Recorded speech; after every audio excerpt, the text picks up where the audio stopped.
Welcome to the SpartanMag.com VCast. Jim Comparoni, Paul Konyndyk, Breslin Center, East Lansing, Michigan State tonight. Season opener, 73-55 over Northern Arizona. Michigan State came out big lead, 16-4, 21-5. Kind of went into coast mode there a little bit. Izzo was not as angry as maybe I thought he might, but possibly because he was really happy with defense through most of that first half. Saw some quick feet from Tyson Walker. Some others playing some good defense. But Michigan State never really ran out and really gave them the TKO blow. You know, the lead stayed somewhere between like 13 and 20 points most of the night. Pierre Brooks with a big night offensively. Joey Hauser shot well, rebounded well. Malik Hall kind of disappeared a little bit. Tyson Walker had good shots, but he was cold. But Michigan State gets off to a 1-0 start. You got Gonzaga on Friday, and they have work tomorrow. A lot of work to do, Paul. Yeah, I think, one of the things that Izzo can be happy about is last year, in a scenario last year, like, I don't care which level opponent they're playing, but if their guards had the type of shooting night that they had tonight, it would have been possibly a loss. Maybe not against these guys, but Michigan State found ways to overcome certain forms of adversity, whether it's foul trouble to A.J. Hogard, who didn't help his own cause because the foul trouble he had was a result of stupid plays like the charges that he took. Tyson Walker didn't take any bad shots, and that was a good thing. But they found ways to overcome. Joey Hauser did what Izzo has wanted Joey Hauser to do his entire career here, and he looked like the Joey Hauser we saw against Davidson. When you see what Hauser did, because he looked for a shot, and he made open shots, and he was aggressive, and he did some really good things. And then Jaden Akins came back. So there's a lot of really good things for Michigan State in this game, and I thought, when you look at this Northern Arizona team, there are a couple tricky players, and for the most part, I think they defended those guys pretty well. When you look at the Nick Maines dude, who was preseason all-conference, 40% career three-point shooter, has won a conference championship there in the past, and you got him on the same side of the floor as Jalen Cone, who's a dude that had 93 three-pointers last year, a guy that came from Virginia Tech, really quick. I thought Michigan State's players did really good, and one of the things that Izzo, I think, is pretty pleased with is the overall quality backcourt defense. When you look at Tyson Walker, A.J. Hogard, now throwing Jaden Akins back into the mix, and then Trey Holloman's off the bench. I mean, Tom Izzo loves a program with a high defensive ceiling, and I can't remember. It's been a long, long time since Michigan State had this collection of defensive potential at the guard position. Now, that's with Pierre Brooks needing to get better at defense, but you've got four good defensive players in the program at guard, and it's been a long, long time since they've even been this close to having the defensive potential they have at the guard position, in my opinion. When you have more than one, you have to go back a ways, I would think. Darrell Summers always struggled when you talk about backcourt players in general. But back then when they had, Lucas and, Walton when he was older and Lucas was younger, that was a pretty good pair. Right, but you have Chris Allen struggled on defense back then. Darrell Summers was super sleepy on defense. You got four guys in here that want to play defense, and Trey Holloman's is built different. He can be out of position and recover, as we saw him against the Cone kid, where he flew by him and then quick jump back and got a hand on a ball. Those are things that are really going to help out in the teeth of the schedule. Jaden Akins, another guy that's a big leaper, long. Hogard, strong. And then Tyson Walker looking like some of those vintage UConn guards that can just move their feet and stay right in your personal space and make you feel uncomfortable without fouling you. That's impressive to me. Tyson Walker, I'm trying to think, and I mentioned this on the in-game thread. I can't remember the last time I saw a Michigan State guard with feet as quick as Tyson Walker's are. Like footwork drill, NFL camp footwork speed. He was quick last year, but he's quicker with his feet this year. I don't know what he did, but he's quick on defense. He gets to his spot and gets there first. I just think it's because he's not thinking everything on both ends of the floor. He's been in the system. He can let his natural athletic ability take over. He kind of reminds me of that. I think it was that Boateng guy that played, against Michigan State in that Elite Eight game in New York. Where Keith Appling was hurt, but Michigan State lost that game. Is it Balk Knight? Is that his name? I can't remember. I think it was Eric Boateng or something like that. Right. But like those guards that they had back then, that's the last team I can think of, or that Louisville team, that one of those, the Louisville national championship team that had really good defenders. But Michigan State's defensive potential at the guard position is a big thing, and they're going to obviously against the teams that they've got coming up, they're going to absolutely need it because at this point, I think the bigs, the centers, it's going to be a work in progress. I like what they've got so far, but they're going to need good backcourt defenders to overcome, some of the other liabilities right now. And Jaden Akins is going to get better on defense as he becomes more healthy. Now, Izzo said, returning from that foot stress reaction surgery 8 weeks ago, Izzo said in recent days in practice there's been no pain, and Izzo said tonight after the game there's no pain. It still has to knock some rust off and get into tip-top shape again. So the Akins we saw today, although he was primed and eager to score on offense, he can be better than that on defense. He wasn't bad on defense today, but when he gets back up to speed, then the question is going to be, who is the starting lineup? Malik Hall's been starting at the 3 in these exhibition games. In this game tonight, he had trouble off the dribble, as he's going to have trouble against decent small forwards. And as film gets out, opponents are going to isolate him and go to work on him if he plays the 3 on defense. Izzo said, Malik Hall today, only 5 points, only 4 shot attempts, did get 7 rebounds, but 4 shot attempts in 34 minutes. He played, I think he only had one shift, maybe 2 shifts at the 4. Most of those 34 minutes were at the 3. And like Izzo said after the game, Izzo had words with Draymond Green in the old days about if you want to play the small forward, you're going to be guarded by better athletes. The windows are going to be tighter, so getting accustomed to that's going to be it's going to take some getting used to. And I say if he's going to end up at the 3 long term, which I'm still not sure of. He's not going to. I mean, I can see him playing stretches of 3 if someone's in foul trouble, but there's times today where I was watching him try to sprint the floor, and he would get to the wing, and the ball would be coming at him, and he wasn't ready for it. It's just it's not his position. You look at his 5 points, he scored the first 5 points of the game. So after that, he was a non-factor on offense. I think Malik Hall can do a whole lot of things, but when I look at this version of Joey Hauser, and playing with that kind of consistency and that kind of confidence, I think I can see Malik Hall coming off the bench and doing some really, really good things. I mean, unless, for me, my argument would be Malik Hall, if you want to be a starting player and you want to be consistently in the starting lineup, then you can't have these disappearing stretches. And I look in the second half, we talked about earlier about what went wrong on defense.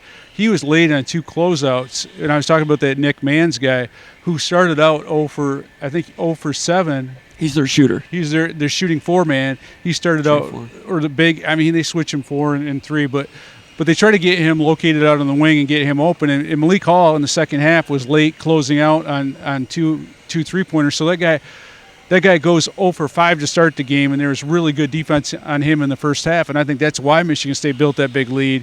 In the second half, Malik Hall's late on closeouts, and he buries 2 big threes. Brings that Northern Arizona team back to within 11 points, maybe 13 points. But that's stuff that can't happen. And if Malik Hall can't sustain a high level of play, for starters' minutes, then I tell him, like, man, if you want to make an impact, you've got to do it coming off the bench and prove that you can earn it. Because Hauser, to me, is the guy that's, showing it right now. Malik Hall has the tools, physical, athletic tools, to do it for longer, but he's not doing it. Hauser's going above and beyond. To me, that's Hauser's job. Last year, I would have argued the opposite. I would have argued that Malik Hall deserves to be in the starting lineup, and on this VCast, I did several times. Right now, that's not true. I agree. Hauser did a good job looking for a shot and being ready to put it up there when he got some open windows. And moving without the ball, he's doing that a little bit better. In recent years and most of this year thus far, when he puts it on the deck, usually something bad's going to happen. But tonight he drove in there and had a nice little reverse layup. So Hauser all-around game was nice, and the rebounds were nice. With Malik Hall, as Akins comes back, Izzo's going to have to pick somebody to be that 6th man. And Izzo has glorified that position in the past and really appealed to players, to their team, trying to get a player to be a team concept guy, and he's had guys buy into that at various points in their career. One time, Kelvin Torbert, as a senior, became the 6th man, and Izzo got him to buy in. This year, do you start Hall at the 3 because he's a senior? It just might, you're kind of weighing team. Components, and everybody on that team is unselfish, but Jaden Akins as a second-year player might be more might feel better about the whole construct. All of them might feel better if he's the sixth man. I don't know if you have to worry about that, but no, I mean Jaden Akins. You saw tonight when he came into the game. He was ready to shoot, ready to score. It's not lip service when Izzo says that he's like our most improved player. He's our go-to guy. Jaden Akins was the unselfish guy last year, playing just defense, rebounding, taking the occasional open shot. This year, the goal is, and I think he believes, I think Izzo believes in him, that he's going to be one of the primary scorers. It's not, like people. Izzo was talking about him being one of the big three. It's not Hogard is one of the big three. It's Tyson Walker, Jaden Akins, and Joey Hauser. That's what Izzo sees as the big three. And when you have Jaden Akins out there with Tyson Walker and A.J. Hogard, then you've got Michigan State being able to run the floor at a high level. Yeah. And Michigan State needs to run the floor at a high level. And I really believe that if you put Akins out there, he's going to make the team an entirely better rebounding outfit. Because you don't have a four-man playing the three and trying to get range rebounds and then getting tired. So I think Akins is the answer there. To start the game? Just absolutely. And Malik Hall coming off the bench? Malik Hall coming off the bench, and if you need a wing coming off the bench, then you got Pierre Brooks. And the carrot for him is continually improve on defense, and you got Trey Holloman's coming off the bench. If you put Hall and Brooks in at the same time, if they check in at the same time, you've gotten slower. Yeah, I agree. Unless Hall's a four. Hall's not, in my book, Hall's not playing the three. The best version of Michigan State. You want to compete with the best teams in the Big Ten. You want to compete with this killer schedule you're playing. You cannot afford to play Malik Hall at the three. You have to get transition offense. Malik Hall's a four. Your four is better because Joey Hauser is a good four. Malik Hall's a good four, and that's how you roll. If Michigan State wants to get to the NCAA tournament, playing this meat grinder of a schedule, they're going to have to play the best players at their best positions for them. The best position for Malik Hall is not the three, it's the four. He's been a role player throughout his career, and he has to accept, in my opinion, being a high-level role player, and there's nothing wrong with that if it allows you to compete for a championship or compete for something special. Yeah, and Izzo said that Malik Hall has been one of his best players thus far, but sometimes we hear that about, players look better when we're not in here and so forth. With Malik Hall, I know that Hall, I'm sure, requested a shot at the three, and Izzo wanted to experiment with it. And with him at the three, they do some different things. They post up the three earlier in the games and get that scripted in, as opposed to past years. They wouldn't post up a three early on. So they're trying to, to capitalize on his height and so forth. But overall, I agree with you that if they stick with that, it's going to have to develop. And I'm not sure that's. I don't know how much development there is there for that if you want to play man-to-man defense with the quickness that Izzo requires. And then the ball handling element, if he's occasionally bringing the ball up the court, you're wasting energy on that. Energy that could be better spent rebounding or or around the basket with some quick post moves. I mean, Hall has got a skill set that's pretty dang tremendous. We've seen him take over stretches of the games. We've never seen him sustain it from start to finish. Maybe one or two games. At this point, he's had opportunities to do that. I don't think he's going to do it. So he is, in my opinion, a high-level role player. There is nothing wrong with that. There's a lot of NBA teams that have a lot of good high-level role players. That's how you win championships. I think for Michigan State to be the best version of themselves with an inexperienced group of centers, they've got to have good four men that can rebound. And communicate. And you can't put Joey Hauser at the four for 25 or 30 minutes all the time. You got to have Malik Hall playing the four, in my opinion. I think Michigan State's so much better with him at the four, with Hauser at the four. Do you think Izzo wanted to give him a shot at it so that he could look at it and see that it's not the best place? Well, I think he did, but I think it's a necessity thing, too, with Jaden Akins being out, right? Yeah. I mean, so if Jaden Akins wasn't out, we wouldn't be talking about this Malik Hall at the three. Of course, every year we hear going back to Miles Bridges before that, anytime there's a skilled four-man, we hear about him playing the three. To me, it's an argument that we wouldn't – to me, it's like a conversation that wouldn't have been extended as long as it had if Jaden Akins hadn't been injured. The other thing that they miss out on, Michigan State's transition game has been a linchpin of this program for years and years, or decades. And when Malik Hall is at the three running the outside lane, it just doesn't have the same octane. The timing's not there. They're not getting – and when Hall and Brooks were the two wings, there's one period today when Hogard was the point, and you had Hall at one wing and Brooks at the other, and then Kohler was on the court. I can't remember who was on the court with, but it was a slow lineup. But with Brooks and Hall running the lanes, outside lanes of transition, the Heathcote transition game for those 2 minutes just was not in effect. So where is Malik Hall going to get where is he going to get better looks? In my opinion, if you're talking about transition looks, he's going to get good looks as a trailer 4-man, and against really good teams that they're going to play coming up.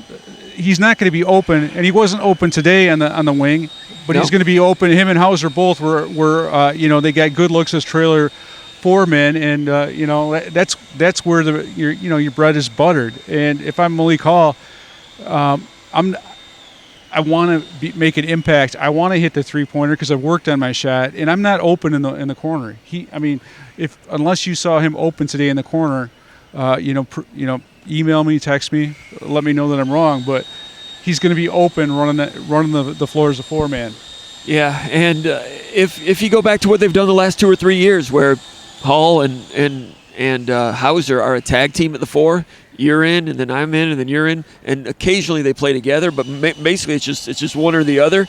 If you can do that and divide it up, obviously 20 minutes apiece, you can get really good production out of that power forward position if those two are split in those 40 minutes. And you're not going to get the deflection turnovers. Like some of the defensive rebounds when 4s are tired, and they're getting bodied up. That's where you see deflected rebounds go out of bounds. Michigan State doesn't need that. And I feel like when Joey Hauser, when he's playing 20, 25 minutes, or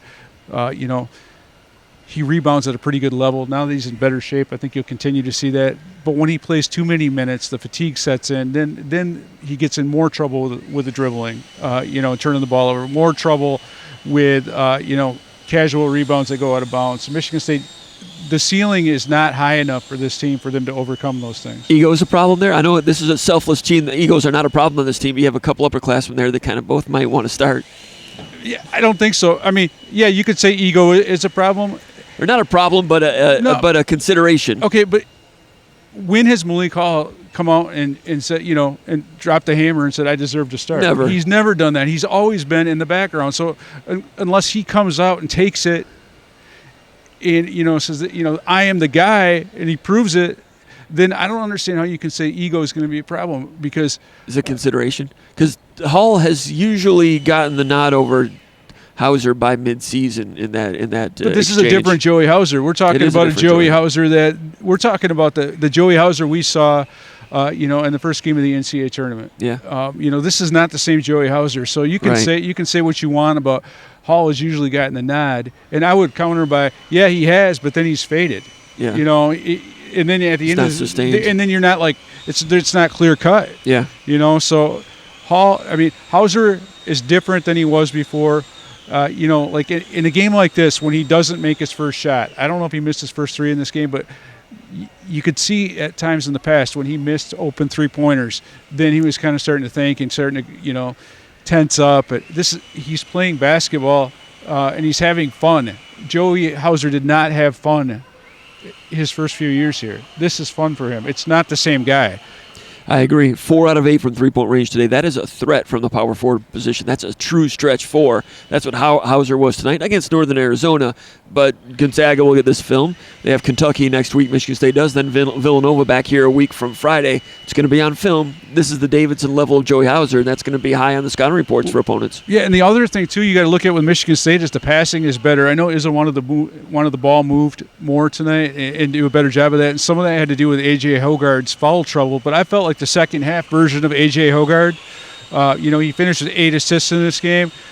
He was more unselfish, where he was looking to take that dribble, the threat of the drive, and get open teammates. And I think, you look at one of the things that Pierre Brooks did, he didn't do anything spectacular. He made open shots that were set up by point guards. Yeah. He was a catch-and-shoot threat tonight. Mm-hmm. But Joey Hauser, he got the ball from Hoggard. This Michigan State team with a 4-man, between Walker and Hoggard, they're going to get those guys in better position to shoot than we saw last year when Michigan State was, frankly, a bad passing team. And 2 years ago, when Joey Hauser came into this program, Michigan State did a horrible job getting him the ball because the point guard position wasn't capable of playing at a Michigan State level.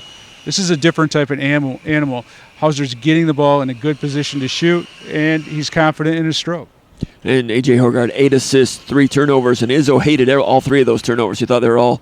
they were selfish. Well, he drove and charged, and then he drove, and what was the other one that happened? He threw one away. off a drive. Izzo thought that he had guys open on each of those occasions that could have had 10 assists and no turnovers. So Izzo is pressing the button there, wanting, there's a high level of expectation there. He's really pushing for perfection there. And Hogard, 8 and 3 is pretty good for a guy that had a great assist-to-turnover ratio last year. Izzo's pushing for even better there. Yeah, and he balanced it well in the second half because he didn't. It's not like he abandoned the drive. He continued to drive to the basket. Same thing with Tyson Walker, who had missed a lot of open jumpers, but he was able to drive to the basket. But there's a balancing act there. Like if you're driving in, what Izzo doesn't want is he doesn't want A.J. Hogard driving in what might look like a quasi-transition type thing. And then, with them being set up well, because everyone knows you have to get back on Michigan State and the guard steps up and it's an easy turnover. If the floor is spread out and you have an advantage like Hogard had against Jalen Cone, who's smaller, then you use it if the floor is spread out. If it's not, and a guy can just step into a charge, step out and get a charge, then that's a bad shot for A.J. Hogard. But he's too good and can't afford to pick up charges that are unnecessary because Michigan State needs him on the floor. Yeah. Trey Holloman, I mean, it's going to be hard to keep him off the court. He just offers so much defensively. He moves the ball. He's not a shot threat right now. If he were a shot threat, he'd be one of the top 30 incoming freshmen in the country right now. I mean, but he does other things so well. He's got a maturity and an effervescence about him with all that physical snap to him. He's going to be useful just with that defense and moving the ball this year. That one bucket that he had today where it looked like there's 3 different players getting offensive rebounds, but it was him every single time. That is pogo like, stick. That's like Charlie Bell stuff. Went up, rebound, put back, and got it in. I mean, that was pogo one side stick. of the rim, other side of the rim, in front of the rim, put it back, and jumping around. He plays with that same kind of like that springy reaction on like I told you earlier, that 3-point attempt, where he kind of missed his initial defense, but then he had the ability to react, use that length, and block a shot from one of the best 3-point shooters in the Big Sky country or Big Sky Conference. That was really, really impressive stuff, and it will carry over to other games. Pierre Brooks, 14 points. Like you said, he was spot shooting 4 out of 7 from 3-point range. He spotted up, and his teammates found him, and he has that explosiveness. He is a good shooter, and he's got some ability to shoot, to threaten the shot, which they didn't do tonight because Northern Arizona didn't have film on him. But in the future, opponents will get out on him, and he has the ability to put it on the deck, and he's got some of that strength off the dribble to bust through. You don't want him trying to go James Harden on people, but he's got some ability to drive and create some slop offense also. I think that can come down the pike. But like Izzo said, he's got to find somebody on campus he can guard first. The feet. When I went back home and rewatched the game last week after the VCast, the defense, the feet are even, they need to be quicker, and then and that's a hard thing to fix. I thought that he was trying to be defensively aware. You could see him bending his knees and getting prepared and trying to carry out schemes and so forth. That's a dilemma for Izzo because he's got some offensive productivity and potential to be productive, but the defensive thing it's an issue.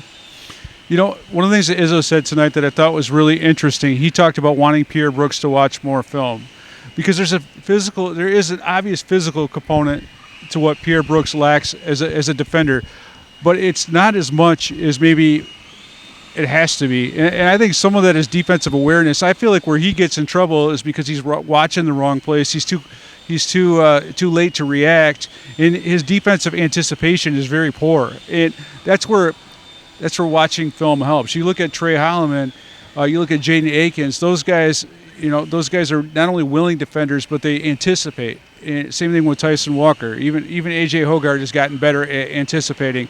Pierre Brooks does not do a good job at anticipating on defense. That is an area that you can gain by watching film, becoming a student of the game.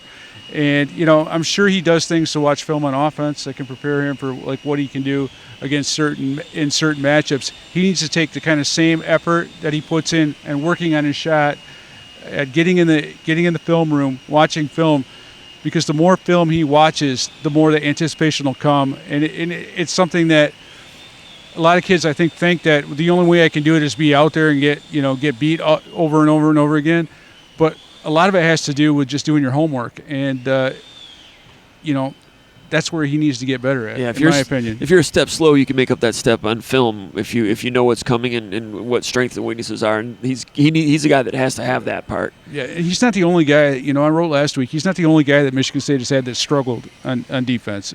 Bryn Forbes is still in the NBA. He was a terrible defensive player when he came in here from Cleveland State.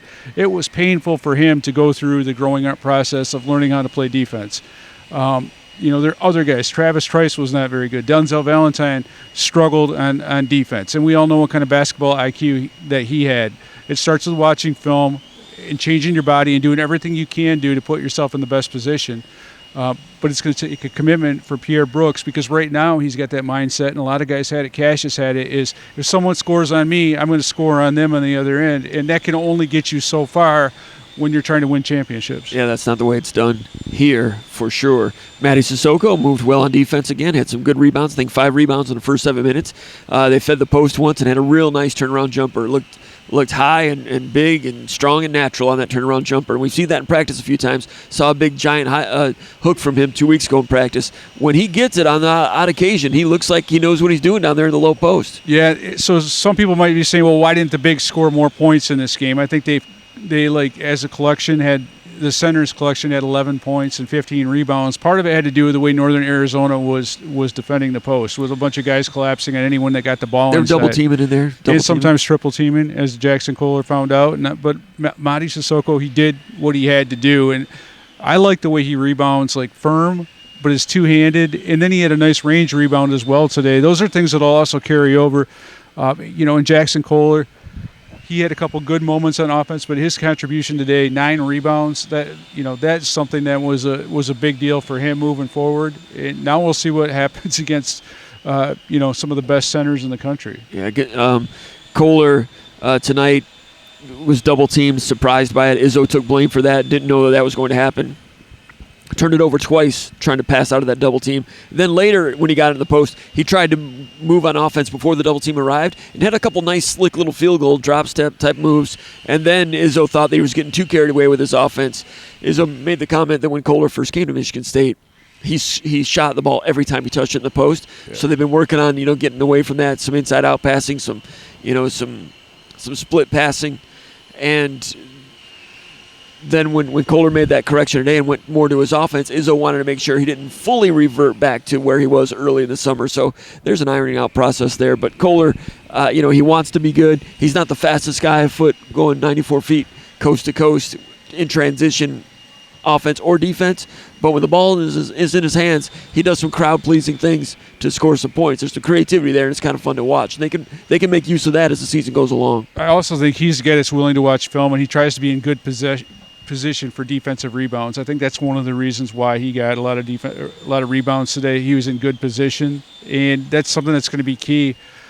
These guys that they were playing today weren't the best athletes, but for Kohler, this is a big deal. 9 rebounds is a really good thing. We'll have to see if he can do that. He's a guy that's, a lot of guys coming into the college game are not used to the double teams. He's seen a lot of double teams at the high school level, but this is different because both those guys coming are there at the same time. They're able to play good position-wise, and then, they're coming from different angles. So this was new for him. It was a learning experience. I'm not sure if he's going to face a double team against Gonzaga or Kentucky. I would guess not. But one of the things that we've seen that big guys struggle with a lot is when you get the ball in the post, passing it out of the post. I can't think of too many guys that were just naturals as true freshmen of getting the ball on some of the inside-out passes. But if they can, that's huge because that's where you get your best looks from 3. If the ball goes into the post and it comes out at a good angle and those guys on the wing are open, that's where you get your best three-pointer shots. I agree. And at this time of year, before we wrap up, Michigan State at this time of year usually is more of a freewheeling offense like it was tonight. A lot of ball screens and just get to space and react and hoist it up. Michigan State getting into their screening game and more of half-court sets. Not really looking for half-court sets, but the more inner workings of the structure of the offense. That usually comes later in the year. They will have some things in for these games. Gonzaga. They live for November and December. That's when they try to prove themselves. They've had some big wins. Right. They blew out Duke in November 3 or 4 years ago. It's Gonzaga's home game on the aircraft carrier, I think. So Gonzaga's number 2 in the country. Drew Timmy's there. I've not really looked up and down their roster to see what they have. You know they're going to be good and strong and fluid and a lot of skill there. Michigan State's got some quickness on defense and at times can play with some length. I'm not ready to break it down yet, but do you have a hunch on how Michigan State's going to play in that game? It depends on if Michigan State's hitting shots or not. We've seen in these first games, and in a lot of instances, I think Michigan State's got really good, has really good guards. Gonzaga as a program has gotten really good players, and they've gotten more length on offense over the years, or on defense over the years, and I think Michigan State can stay with Gonzaga if they can avoid foul trouble and if they can make shots early. Tyson Walker can't have the night that he had shooting the ball. He had really good looks. He missed them. Missed them. A.J. Hogarth missed a couple open shots. Those two could be tough for Gonzaga because those two, when they work well together, they work well together. So that's one of the reasons I mean avoid foul trouble. Like if you're A.J. Hogarth, you can't afford to pick up charges because they're going to be every one of these teams is going to be playing. They're going to like Michigan State does. The defensive scouting report for Gonzaga and Kentucky is going to be, okay, don't let A.J. Hogarth drive to the basket. We can live with him making three-pointers, leave him open, but take away the drive because he's susceptible to charge calls. They're going to, he's going to have to hit some open shots, and he's going to have to be smart about what he does driving-wise. Like I said, if the floor is spread, and it can be spread if Joey Hauser's hitting shots and other guys are hitting shots, then go ahead, use that muscle guard ability that you have, but you can't do it into traffic. And then Tyson Walker, I mean, he does a nice job of setting other players up when he's not hitting his shot, but he needs to hit shots. His shot looked really good today coming off. Nothing wrong with it. It was just like one of those days, and he's got to hope that he shoots more like he did against Grand Valley than what he shot against Northern Arizona. And some of these games, historically, Michigan State over the years, when they play in the Champions Classic or some of these other November tournaments, a lot of times Michigan State's transition game is good to go from word go at this time of year. I've not seen that for Michigan State thus far this year. I've not seen the transition game looking like the usual Izzo transition game. So that component of early season games against non-conference heavyweights, I'm not sure that component's going to be there for Michigan State in these games. It's not going to be there if Malik Hall's playing the three. We're going right back to where we started. If Michigan State has Jaden Akins playing the three, and you've got the guards. And also, like, just the whole outlet thing. They're not giving those deep outlets to the point guard because other people are rebounding and trying to push it. That's not Michigan State. And, there are times that it works. But to me, it's like if you're an opponent, what do you fear? Do you fear Tyson Walker, A.J. Hogarth pushing the ball up the floor? Or, you fear that a whole lot more with Malik Hall trailing or Joey Hauser trailing than you would with Malik Hall running the wing as hard as he can, but he's not cut out for it. And then, Michigan State basically taking themselves out of transition. It's all well and good, if you've got a Draymond Green out there, like the NBA version of Draymond Green, but that takes years and years of practice. Yeah. And I don't think neither of Michigan State's fours have the ability to do that. And I think back to Draymond Green, like the first time I watched him play when he had braces and cornrows was when he was like 14 years old, 15 years old, running point guard for the Michigan Mustangs. So that's not something that wasn't new for Draymond Green. He ran point guard since he was like, little kid basketball. Malik Hall, Joey Hauser never ran point guard. Right. Having them put it on the deck and begin the beginning components of the transition game doesn't look like Michigan State. And I wonder if it's going to change by Friday. I've got my doubts on that. I don't know. Talk about what you would fear with Michigan State. The big man running the floor to finish at the rim. We've seen guys from Michigan State do that over the years. Sissoko, not sure that's his game. I mean, he tries hard and runs hard, but the next time we see him run in transition and catch it and finish will be the first time. Other guys have morphed into that role, but that's not there. When Kohler's at the 5, it's not there because it doesn't run real well. What you fear in that transition game is historically is the outlet to the point guard, and before he takes one dribble, he's making a diagonal pass to opposite to a wing sprinting down. We're not seeing any of that. So I don't know if that's coming up later or in the season or this weekend or what. So can that change for Michigan State if you've got guys, if you have more because there's more point guards on this team, right? So can guys turn the corner when they get the ball at the wing and try to make a play at the rim, instead of shooting it or that type of thing? Can they turn the corner, drive to the rim, pass to someone who's coming in for a dunk? I don't know, but I think Michigan State's has some really good pieces that I think are going to really develop into something really nice. Now, this is going to be a different type of Michigan State team than we're used to. I think they're going to get there. You just may not see it early on against these, against like the Gonzaga, Kentucky, then Villanova, and then Alabama after that. So it's going to be kind of a work in progress. The pieces are there, but how will it develop? We might not know for quite a while. Well, it's go time. Gonzaga's coming up. They're up next for Michigan State, and Michigan State's got to be strong to avoid an accumulation of defeats in the games that are coming up. So I think they've got the makings of being a good team, but that record can get ugly quickly, and people need to hang with them. We'll see how it goes as it develops. Anything else, Paul? For Paul Konyndyk, Jim Comparoni with the Spartans at Breslin Center. Watch the VCast, SpartanMag.com.